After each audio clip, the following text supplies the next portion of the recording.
broadcast interrupted Sunday evening television. At 9:00 p.m. Washington time, Richard Nixon addressed the nation. The message lasted minutes. The consequences lasted decades. The United States would no longer convert dollars into gold. No negotiation preceded the statement. No international conference framed the decision. A monetary system governing global finance since 1944 was suspended by executive declaration. What followed was not immediate collapse. It was something slower and less visible, a progressive withdrawal of trust. In the decades after the Second World War, the Bretton Woods system had appeared both stable and rational. Currencies were anchored to the dollar. The dollar was anchored to gold at $35 per ounce. Exchange rates moved, but rarely and reluctantly. The structure reflected post-war realities. The United States held most of the world's gold reserves. Its industrial capacity dominated global production. Dollar convertibility was less a promise than an assumption reinforced by balance sheets. Central banks accumulated dollars without urgency. Trade expanded within predictable bands. Capital controls limited destabilizing flows. Stability was not debated, it was operational. The system's vulnerabilities were known but distant. Convertibility required discipline. Gold reserves imposed limits. Persistent deficits carried consequences. Yet deficits became normal. By the late 1950s, the United States was exporting more dollars than gold could credibly support. Military expenditures expanded. Overseas investment increased. The dollar circulated globally faster than reserves could adjust. Foreign governments accepted the imbalance. The arrangement remained convenient. Dollars financed reconstruction, trade, and reserves. Gold remained largely immobile. What mattered was not the quantity of gold, but the continuity of confidence. By the early 1960s, pressures intensified. European economies had recovered. Trade surpluses accumulated. Dollar holdings grew. Gold reserves, by contrast, declined. In 1965, the Banque de France began converting dollars into gold with unusual consistency. The transactions were technically routine. Their symbolism was not. Shipments of gold left New York vaults. The balance sheets adjusted. The signal was unmistakable. Other central banks observed the flows. The arithmetic was difficult to ignore. By 1968, strains required intervention. The London Gold Pool, an arrangement among major central banks to stabilize gold prices, collapsed under speculative demand. Gold markets split. Official transactions remained fixed at $35 per ounce. Private markets diverged. The distinction preserved the appearance of order while weakening its foundation. The divergence introduced a subtle contradiction. Gold was stable by policy. Gold was unstable by price. Central banks increased vigilance. Convertibility remained intact, but the system's internal logic required ever larger acts of coordination. In the next 18 months, dollar liabilities expanded more rapidly. American fiscal policy grew more accommodative. The Vietnam War intensified expenditures. Domestic programs widened deficits. Inflation accelerated.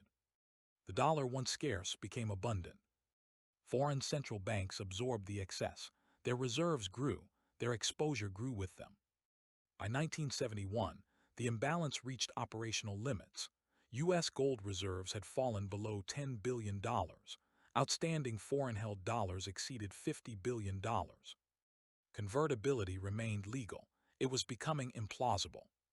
In May 1971, the Deutsche Bundesbank purchased billions of dollars to defend its exchange rate. The intervention succeeded mechanically. It failed structurally. Within weeks, Germany suspended dollar support. The mark was allowed to float. Speculative pressure intensified across Europe. In August, the Bank of England requested roughly $3 billion in emergency assistance. The demand reflected market strain, not domestic collapse.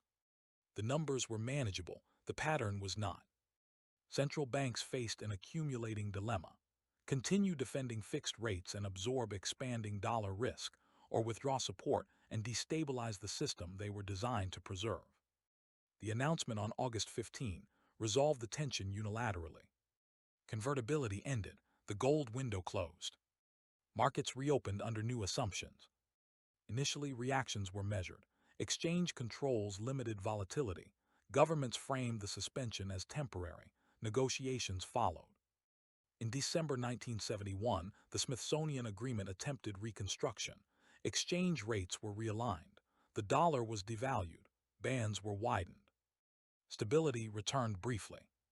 The adjustment underestimated the scale of accumulated pressures. Capital mobility increased. Inflation persisted. Confidence continued to erode. In February 1973, the dollar was devalued again. Weeks later, major currencies floated. The Bretton Woods framework, never formally abolished, ceased functioning operationally. Losses emerged unevenly. The Banque de France, having converted aggressively, held substantial gold reserves. Its balance sheet proved comparatively insulated from dollar depreciation. Germany, after early withdrawal, absorbed limited valuation damage. Other institutions were less protected. The Bank of Italy recorded significant reserve losses as the dollar weakened. The adjustments were absorbed gradually through accounting mechanisms and policy responses. Japan, holding large dollar reserves, experienced substantial valuation effects. The consequences unfolded through export dynamics, inflationary pressures, and domestic monetary shifts. Private financial institutions faced parallel adjustments. European commercial banks, heavily engaged in dollar funding markets, confronted rising volatility. Currency mismatches widened. Hedging costs increased. The losses were not catastrophic, they were structural. Banks recalibrated exposures. Central banks redesigned intervention frameworks.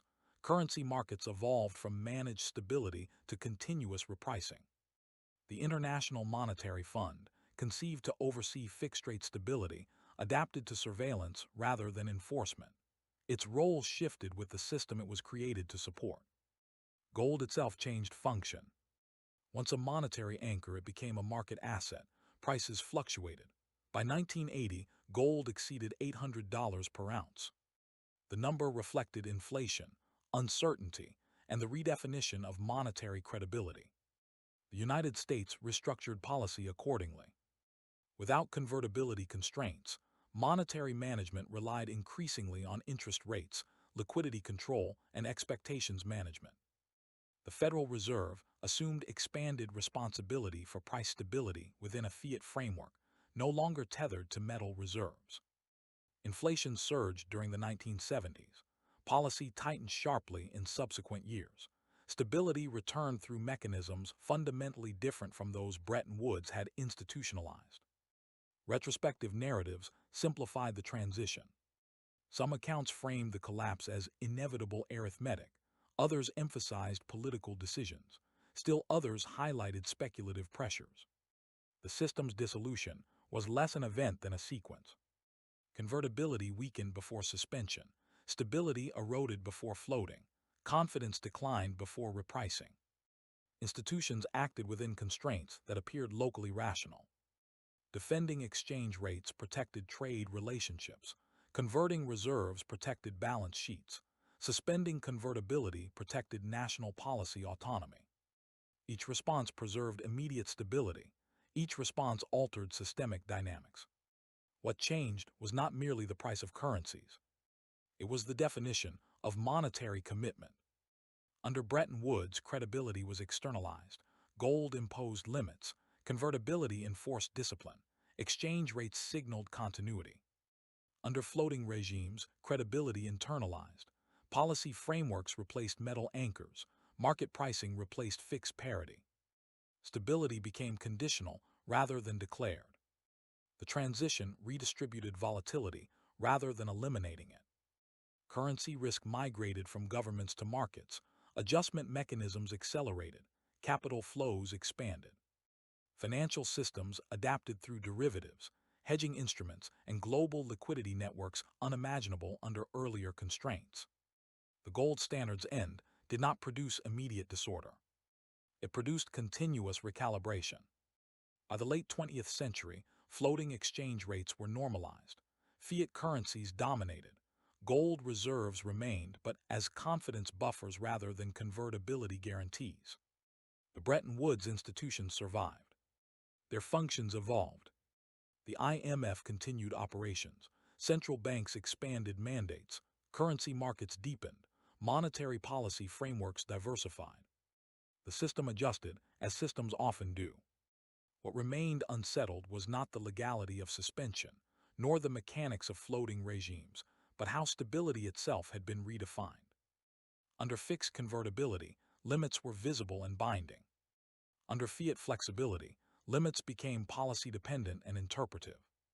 The Bretton Woods system ended, the gold window closed, exchange rates floated, institutions recalibrated.